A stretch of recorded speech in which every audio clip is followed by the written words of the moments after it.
This Torah class is brought to you by TorahAnytime.com. Okay, we're back with you, everyone. Shalom Aleichem. So in the first segment we spoke about the early origins of Jewish life in Morocco, but now we're going to talk about a seminal event not only in Moroccan history but in world Jewish history.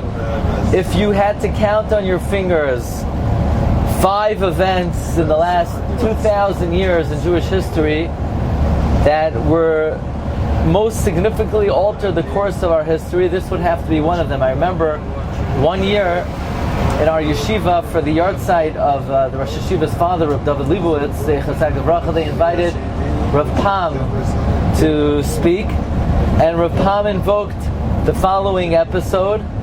This is a very important episode. In all works of Jewish history, this episode is invoked as a great turning point in our history. From the sealing of the Gemara, from the Chasimas HaTalmud, until about the year 1000, the primary seat of Torah dissemination were in the great academies of Bavel, in Sura and Pampadisa. Not only in the times of the Amoram, but in the times of the Reish Galusa, in the times of the Gaonim. The Gaonim of Bavel ruled the day. Now their method of learning was very different than what we call classic Ashkenazic method of learning, which by the way really originated in Italy. The method of learning that was supported by the Rashi and the Balei HaTosfos began in Italy actually. But in Bavel they had a different method of learning, which was based more on the Mesorah of the Gaonim. Whatever the Gaonim said the tradition was, that's what the halacha was. It didn't always have to be bolstered by the sharpest and clearest of Talmudic analysis. They followed the tradition of the Gaonim. This was not the method of learning in Italy and in Ashkenaz, and really what we do today. But that's what ruled the day for many hundreds of years, from the time of Chasimas Hashas until the following episode. This is the episode known as the Arba Shvuyim, the 4 captives, where the Ravid, now we say the Ravid, there were 3 Ravids. The Ravid that we're referring to here is Rabbi Avram ben David Ravid the First. He lived from the year 1110 to 1180. He is a student of the Rif. He wrote a historical work called Sefer HaKabbalah, and he records that in the year Nahag, he records that in the year 990, the following episode occurred that really altered and transferred the balance of power from Bavel to a number of other communities. There was a pirate by the name of Ben Dima'achin who worked for the El Rachaman El Natsar, who was the emperor of Spain at the time, and he was a pirate. His boat attacked and captured a boat that was transporting 4 great Chachamim. Their names were Rabbeinu Chushiel, Rabbeinu Moshe, Rabbeinu Shemaria, and the 4th one we don't know their name. He then ransomed these 3 great Gedolim to 3 different communities. Rabbeinu Moshe was ransomed in Cordova. Rabbeinu Shemaria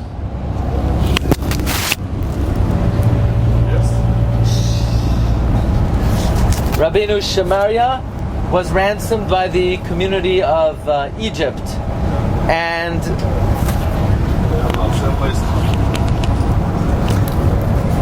Rabbeinu Chushiel was ransomed by the community of North Africa. When we say North Africa, specifically Kairouan. Kairouan was in today Tunisia, and Rabbeinu Chushiel, when he was ransomed and on the boat, Rabbeinu Chushiel did not let on that he was one of the great Torah scholars, otherwise he would have commanded an exorbitant ransom. But when he was ransomed by the community in Kairouan, he was appointed the leader of the yeshiva in Kairouan, and then Kairouan Tunisia became a great academy of Torah scholarship. So Kairouan became a great academy, Cordova became a great academy, Egypt became a great academy, and this shifted the balance of power from Babylon, from Bavel, to these three locations. Now this is very important to know, what were these three rabbis doing on the boat?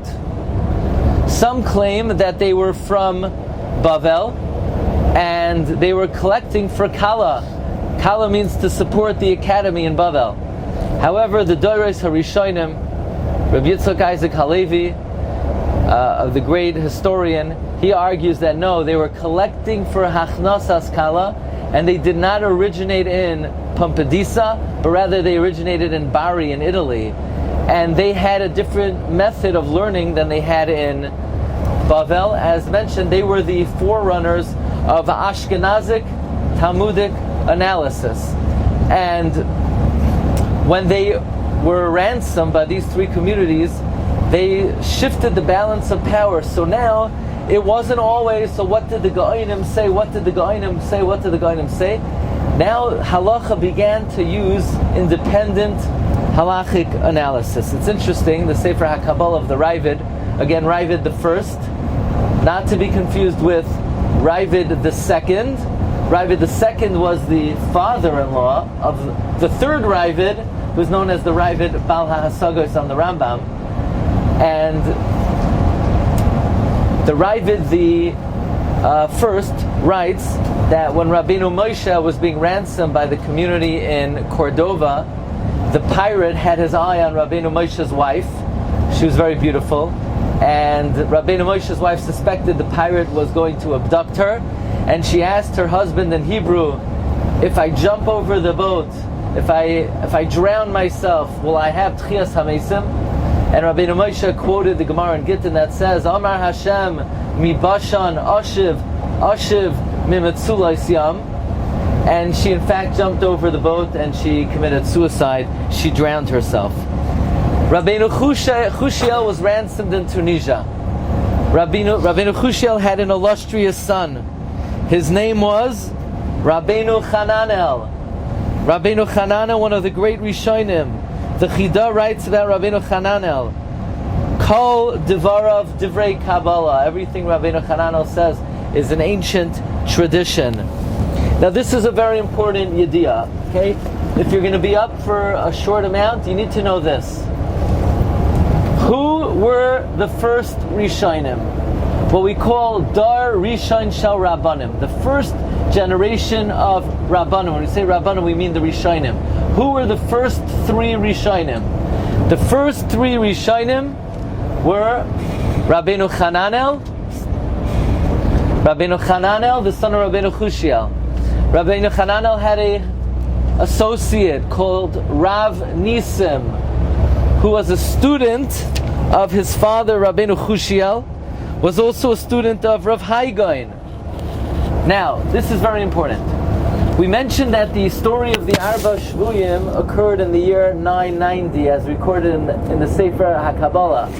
However, the Doros Harishonim says that it's a mistake. It did not occur in the year 990, but rather it occurred in the year 960.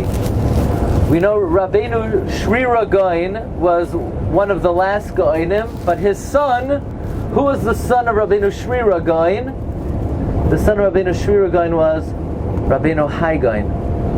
Rabbeinu Haigain was the Rebbe of Rabbeinu Nisim, of Rav Nisim Gaon. Some say also the Rebbe of Rabbeinu Hananel. If you open up any Gemara in Shas, any Meseches Brachos, it begins on Daf Beis. But what's Daf Aleph of Masechta Brachos? Anybody know? What's Daf Aleph of Masechta Brachos? Daf Aleph is the introduction to Shas. The introduction. Who wrote the Hakdama to Shas? Rav Nisim Gaon. He wrote the Hakdama to Shas.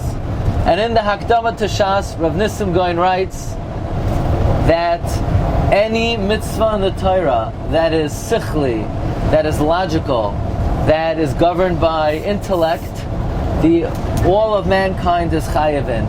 Rav Nissim Goin argues that Goyim are not only chayiv in the Sheva Mitzvahs B'nai Noach, but Goyim are chayiv in any mitzvah sichli. This was Rav Nissim Goin. And the third Rishon, the third Rishon, who was the first generation of the Rishonim, was Rav Shmuel HaNogid. Rav Shmuel HaNogid. Rav Shmuel HaNogid later became the Mechutin of Rav Nissim Goin. So Rav Nissim Goin and Rav Shmuel HaNogid became Mechutanim. Turn to the end of any Masechta Brachos. The end of Masechta Brachos, you have something called Mavoi LaTalmud. So the Hakdama of the Talmud was written by Rav Nissim Goin. The Mavoi of the Talmud was written by Rav Shmuel HaNogid, where he gives you the principles of learning Gemara. These were the first generation of the Rishonim. Number one, Rabbeinu Chananel, Rav Nissim Goin, and Rav Shmuel HaNogid. Rav Nissim Goin and Rabbeinu Chananel lived here in North Africa, and they were the ones who transformed North Africa into a major center of Torah scholarship, and ultimately that brought about what is known as the Golden Age of Spain, after the Almohads came here into North Africa and made life unbearable. We'll speak about Rav Nissim Goin and Rav Shmuel HaNogid in a bit as well.